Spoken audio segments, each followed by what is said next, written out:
Assalamualaikum warahmatullahi wabarakatuh. Perkenalkan, nama saya Anissa Diwahyuni dan NPM 2014464600234 kelas A620.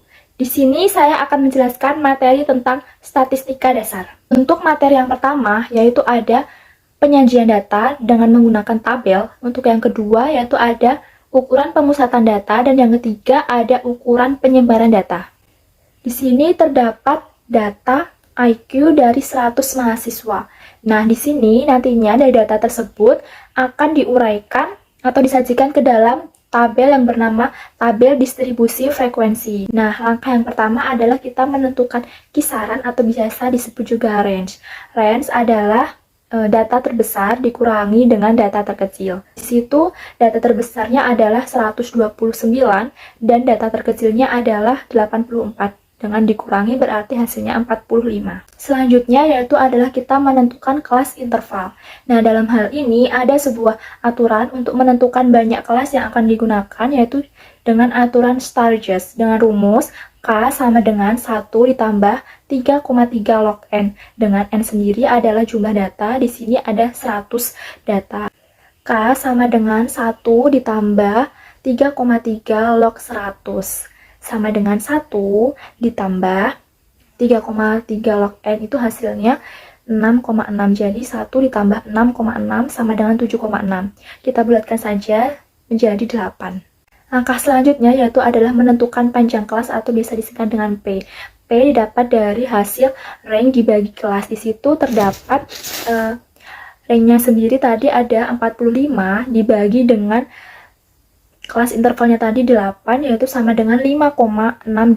Kita bulatkan menjadi 6. Setelah kita menentukan ada rank, terus kelas interval dan panjang kelas, maka dapat digambarkan dalam tabel distribusi frekuensi berkelompok atau bergolong seperti berikut ini. Nah, di situ ada banyak kelasnya sendiri, ada 8.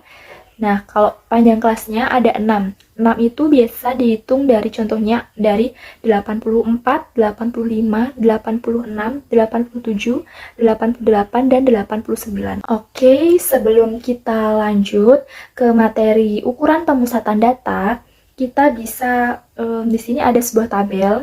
Nah, di situ ada F. F itu adalah frekuensi kumulatif yang bisa dicari dengan menjumlahkan frekuensi demi frekuensi. Nah, ada juga di situ BB yaitu batas bawah kelas.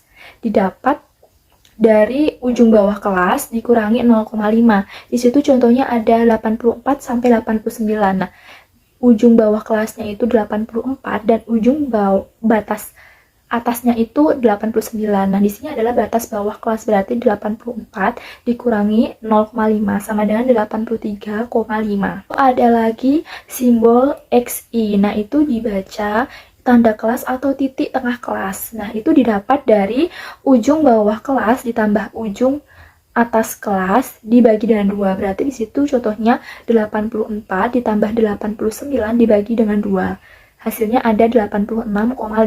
Sekarang kita lanjut ke materi yang kedua, yaitu tentang ukuran pemusatan data. Di sini kita akan menghitung min atau nilai rata-rata, median atau nilai tengah, dan modus atau nilai yang sering muncul. Nah, untuk yang pertama kita menghitung min atau nilai rata-rata. Nah, di situ ada simbol X dengan garis atas, itu biasa dibaca X bar. Nah, di situ rumus min sama dengan X bar sama dengan sigma atau jumlah dari frekuensi dikali dengan tanda kelas atau XI dibagi dengan sigma N atau jumlah dari data. Sama dengan berapa? 10.306 dibagi 100. Berarti minnya sama dengan 103,06. Untuk selanjutnya kita akan menentukan modus atau nilai yang paling sering muncul dan atau juga biasa frekuensi yang paling banyak. Nah, dari data tersebut, nilai yang paling banyak muncul atau frekuensi yang terbanyak adalah 29, terletak di kelas interval 96 sampai 101. Rumus modus sendiri yaitu BB atau batas bawah ditambah P atau panjang kelas kali B1 dibagi B1 ditambah B2. B1 sendiri itu adalah frekuensi kelas modus dikurangi frekuensi kelas interval sebelumnya, yaitu frekuensi kelas modusnya tadi kan 29. Nah, terus dikurangi sebelumnya, yaitu berarti dikurangi 15. Nah, untuk B2-nya yaitu frekuensi kelas modus dikurangi frekuensi kelas interval berikutnya, berarti 29 dikurangi 18.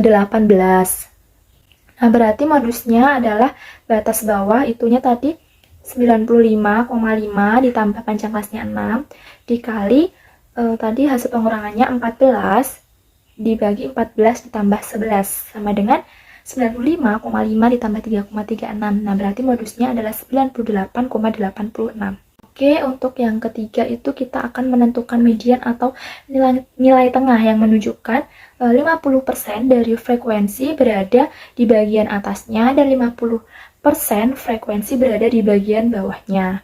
Nah, di situ ada jumlah datanya kan tadi 100.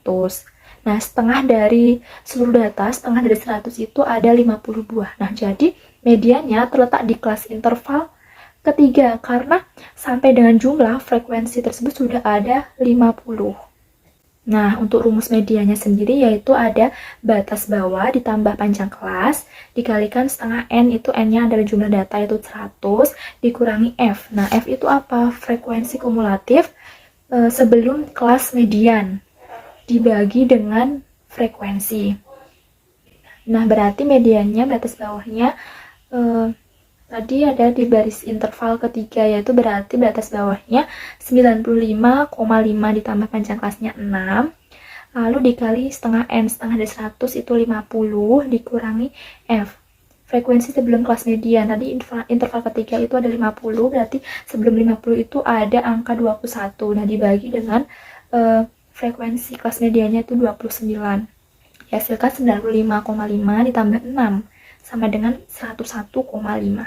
Berikutnya kita akan masuk ke materi 3 yaitu tentang ukuran penyebaran data.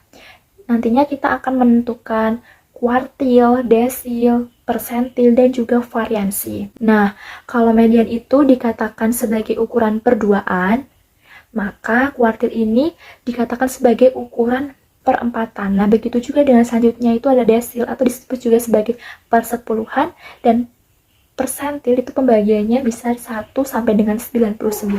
Kita bisa mencari kuartil ketiga yaitu K3 itu terletak pada interval nomor 5, sebab 3/4 dari 100 itu paling sedikit harus sama dengan 75. Oke, untuk K3 dengan rumus batas bawah ditambah panjang kelas dikalikan 3/4 N dikurangi frekuensi kumulatif dibagi dengan frekuensi. Nah, itu berarti tadi batas bawahnya kan tadi berada di interval nomor 5, berarti batas bawahnya itu 107,5 ditambah panjang kelasnya 6 di 3/4 N tadi 75 dikurangi sebelum interval nomor 5 itu ada angka 68, terus dibagi frekuensi interval nomor 5 itu ada 18. Nah, berarti 107,5 ditambah 2,3 sama dengan 109,8.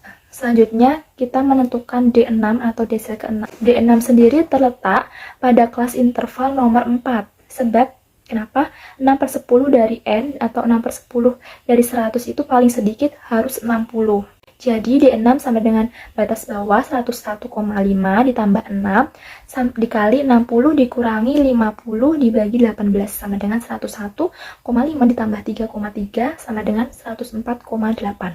Untuk selanjutnya kita akan menentukan persentil ke-60. Nah, P60 ini terletak pada kelas interval nomor 4 juga, sebab 6/100 dari 100 itu paling sedikit harus ada 60. Masih dengan rumus yang sama, yaitu P60 sama dengan BB ditambah P60/100 N dikurangi frekuensi kumulatif dibagi dengan frekuensi. Nah, disitu dihasilkan 101,5 ditambah 6 dikali 60 dikurangi 50 dibagi 18 sama dengan 101,5 ditambah 3,3 sama dengan 104,8. Selanjutnya kita akan menentukan variansi.